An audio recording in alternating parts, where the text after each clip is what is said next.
objectifs du doctorat professionnel en affaires internationales spécialisation Afrique sont de former des doctorants afin qu'ils puissent faire des recherches sur des sujets liés aux affaires en Afrique.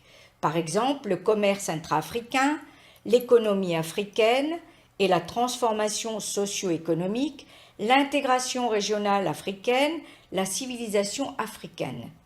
Cela leur permet d'appliquer des solutions créatives et de prendre des décisions pour faire des affaires sur les marchés africains. Il s'adresse à des diplômés et des professionnels qui souhaitent poursuivre leur carrière dans le domaine des affaires internationales en mettant l'accent sur l'Afrique en particulier. Le doctorat en affaires en Afrique fait partie des doctorats professionnels en affaires internationales dont le double objectif est d'améliorer la connaissance et la pratique. Il est proposé en accès à distance.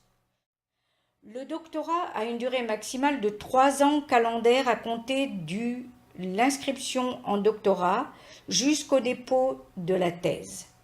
Si après ces 3 années calendaires, l'étudiant n'a pas déposé sa thèse, la direction du doctorat peut lui accorder une prolongation de 2 ans au maximum.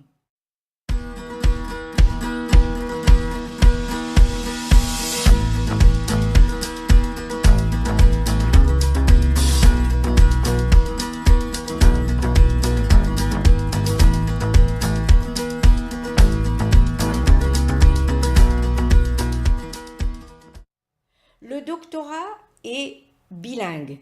Il est disponible en français-anglais ou français-espagnol ou portugais. Toutes les unités d'enseignement proposées du doctorat sont en français et ou en anglais. Environ 40% du reste des unités d'enseignement sont aussi en espagnol et en portugais, bien entendu. Ainsi, en fonction des unités d'enseignement choisies, le doctorant peut effectuer ce doctorat entièrement en français ou en anglais ou en espagnol ou en portugais. Le doctorant doit préparer et soumettre un plan de thèse qui, au minimum, doit comprendre le titre provisoire de la thèse, les objectifs poursuivis, la méthodologie à étudier et les moyens ainsi que le calendrier. La soutenance de la thèse se fait par vidéoconférence.